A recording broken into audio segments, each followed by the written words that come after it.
ഈശോ മിശിഹായ്ക്ക് സ്തുതിയായിരിക്കട്ടെ. പ്രിയ കൂട്ടുകാരെ, നമ്മുടെ ഈശോ അന്ത്യത്താഴത്തിന് ഉപയോഗിച്ച കാസയെക്കുറിച്ച് നിങ്ങൾ കേട്ടിട്ടുണ്ടോ? അത് ഇന്നും സൂക്ഷിക്കപ്പെട്ടിരിക്കുന്നു എന്നാണ് വിശ്വാസം. കഴിഞ്ഞ ദിവസം ഞാനൊരു പുസ്തകത്തിൽ വായിച്ച ഒരു കൊച്ചു സംഭവമാണ് ഇന്ന് നിങ്ങളോട് ഷെയർ ചെയ്യുന്നത്. നമ്മുടെ കർത്താവ് തൻ്റെ അന്ത്യത്താഴത്തിന് ഉപയോഗിച്ച കാസ ഇപ്പോൾ സൂക്ഷിക്കപ്പെട്ടിരിക്കുന്നത് സ്പെയിനിലെ വാലൻസിയ കത്തീഡ്രലാണ്. യേശുവിൻ്റെ മൃതദേഹം സംസ്കരിക്കുന്നതിന് നേതൃത്വം കൊടുത്ത അരിമത്തിയക്കാരൻ ജോസഫാണ് ഈ കാസയെടുത്ത് സൂക്ഷിച്ചതെന്നും ഗെത്സമനിയിൽ നിന്നാണ് ജോസഫിന് ഈ കാസ കിട്ടിയതെന്നുമാണ് വിശ്വാസ പാരമ്പര്യം. അപ്പോൾ ഗെത്സമേൻ മുതൽ ജോസഫ് യേശുവിനെ അനുയാത്ര ചെയ്തിട്ടുണ്ടായിരുന്നിരിക്കണം. ഈ കാസയിൽ ജോസഫ് ഈശോയുടെ ഏതാനും തുള്ളി രക്തം ഗാഗുൽത്തായിലെ കുരിശിൽ നിന്ന് ശേഖരിച്ചെടുത്തതായും വിശ്വാസ പാരമ്പര്യമുണ്ട്. AD 570-കളിൽ ചരിത്രകാരനായ പിയാൻസെൻസായിലെ അന്റോണിനസ് തൻ്റെ യാത്രാവിവരണത്തിൽ പറയുന്നത് ഇപ്രകാരമാണ്: യേശു കുരിശിലേറ്റപ്പെട്ട ഗാഗുൽത്തായിൽ കോൺസ്റ്റന്റൈൻ ചക്രവർത്തി പണിതീർത്ത കബറിട ദേവാലയത്തിൽ നിരവധി തിരുശേഷിപ്പുകളുടെ കൂട്ടത്തിൽ കർത്താവ് അന്ത്യത്താഴത്തിനുപയോഗിച്ച കാസ തിരുരക്തത്തോടെ താൻ കണ്ടിട്ടുണ്ട്. പാരമ്പര്യമനുസരിച്ച് ഈ കാസ ജെറുസലേമിൽ നിന്ന് റോമിലേക്ക് കൊണ്ടുവന്നത് പത്രോസ്ലീഹായാണ്. പത്രോസ്ലീഹ ഈ കാസ റോമിലേക്ക് കൊണ്ടുവരുമ്പോൾ കാസയിൽ കർത്താവിൻ്റെ തിരുരക്തമുണ്ടായിരുന്നോ എന്ന് വ്യക്തമല്ല. അദ്ദേഹം അത് തൻ്റെ പിൻഗാമികളായ പാപ്പാമാർക്ക് കൈമാറി. വലേറിയൻ ചക്രവർത്തിയുടെ മതപീഡന കാലത്ത് സഭയുടെ സ്വത്ത് മുഴുവൻ തന്നെ ഏൽപ്പിക്കാൻ അക്കാലത്ത് പാപ്പായായിരുന്ന സിക്സ്റ്റസ് II ചക്രവർത്തി കൽപ്പിച്ചു. പാപ്പ അതിന് തയ്യാറായില്ല. സഭയുടെ സ്വത്ത് മുഴുവൻ എണ്ണിത്തിട്ടപ്പെടുത്താൻ തനിക്ക് 3 ദിവസത്തെ സമയം വേണമെന്ന് പാപ്പ വലേറിയൻ ചക്രവർത്തിയെ അറിയിച്ചു. സമയം അനുവദിക്കപ്പെട്ടു. ഈ 3 ദിവസം കൊണ്ട് സഭയുടെ സമ്പത്ത് മുഴുവൻ പാപ്പ ദരിദ്രർക്കായി വീതിച്ചു നൽകി. മിച്ചം വന്നതും കർത്താവ് അന്ത്യത്താഴത്തിന് ഉപയോഗിച്ച കാസ അടക്കമുള്ള തിരുശേഷിപ്പുകളും തൻ്റെ ഡീക്കൻ വിശുദ്ധ ലോറൻസിനെ പാപ്പ ഏൽപ്പിച്ചു.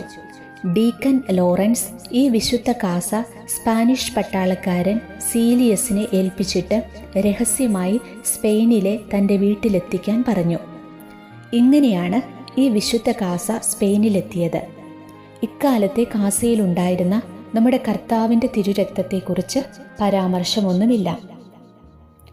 1982 നവംബറിൽ ജോൺ ബോൾ II സ്പെയിനിലെ വാലൻസിയയിലെത്തി ഈ വിശുദ്ധ കാസയിൽ ദിവ്യബലി അർപ്പിക്കുകയുണ്ടായി.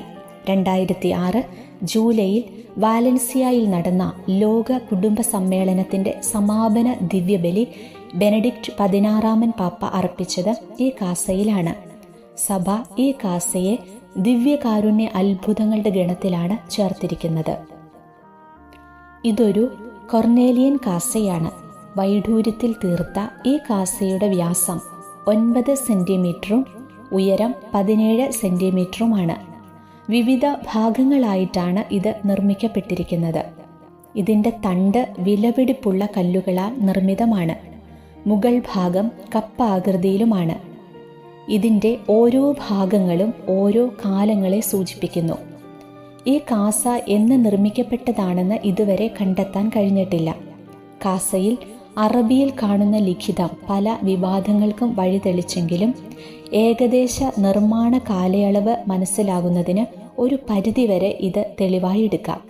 ഒരു വല കൊണ്ട് ഈ കാസ മൂടിയിട്ടുണ്ടെങ്കിലും കാസ തൊടുന്നതിനും ചുംബിക്കുന്നതിനും കഴിയും. ഒരു നിമിഷം നമുക്ക് പ്രാർത്ഥിക്കാം.